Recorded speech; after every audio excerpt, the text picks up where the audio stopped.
ስለራሴ ማብራራት ወቅቶኛል። የቱን ያህል ራሴን ብገልጽም አንዳንድ ሰዎች ለትረካቸው እንዲስማማ አድርገው እንደሚጠመዝዙት ለመረዳት ብዙ ጊዜ ፈጅቶብኛል። እውነቱን ያዩታል ብዬ ተስፋ በማድረግ ልቤን ሰጥቼ ነበር። ነገር ግን በጣም አስቸጋሪ የሆነ መንገድ እንድከተል ተገድጃለሁ። አንድ ሰው የእውነቱን አንተን መረዳት ከፈለገ እንዲረዳህ እንድትለምነው አያደርግም። በህይወት ውስጥ መጥፎ እንደሆንኩ አስቀድመህ ከወሰንክ መልካም። ጥሩ መሆኔን፣ ግልጽ መሆኔን ወይንም ንጹህ መሆኔን ለማረጋገጥ ወደ ኋላ ተመልሼ አጎንብሼ አልቀጥልም። እንደ እውነቱ ከሆነ ራስን ይበልጥ ባብራራከው ልክ ስላንተ መስማት ለማይፈልጉ ተጨማሪ አቅም እየፈጠርክላቸው ነው። ማመን የሚፈልጉትን እንዲያምኑ ፍቀድላቸው። ሁሉም ጥፋት ያንተ ነው ቢሉም ፍቀድላቸው። በራሳቸው ድርጊትና ሐሳብ ውስጥ እንዲቆዩም ፍቀድላቸው። ከእንግዲህ ራሴን መከላከል አልፈልግም። አንድ ወሳኝ ነገር ተገንዝቤያለሁ።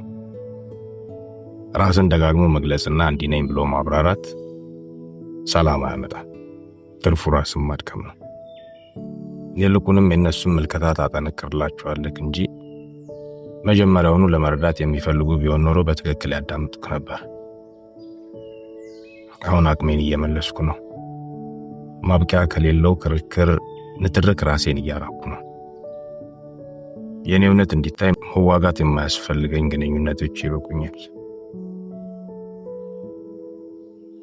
ዝምታዬ ምቾት የማይሰጥ ከሆነ ይመች።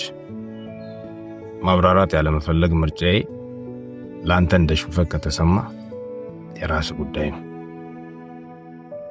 እኔ ለመፋለም ያልተስማማሁትን ጦርነት ለማሸነፍ መሞከር ከእንግዲህ አያሳስበኝም። ማንም ቢሆን እንዲረዳኝ መለመን በቅቶኛል። በነፃነት መስጠትም ሆነ መቀበል የነበረብኝን ደግነት፣ አክብሮት፣ መተሳሰብ መለመንም በቅቶኛል።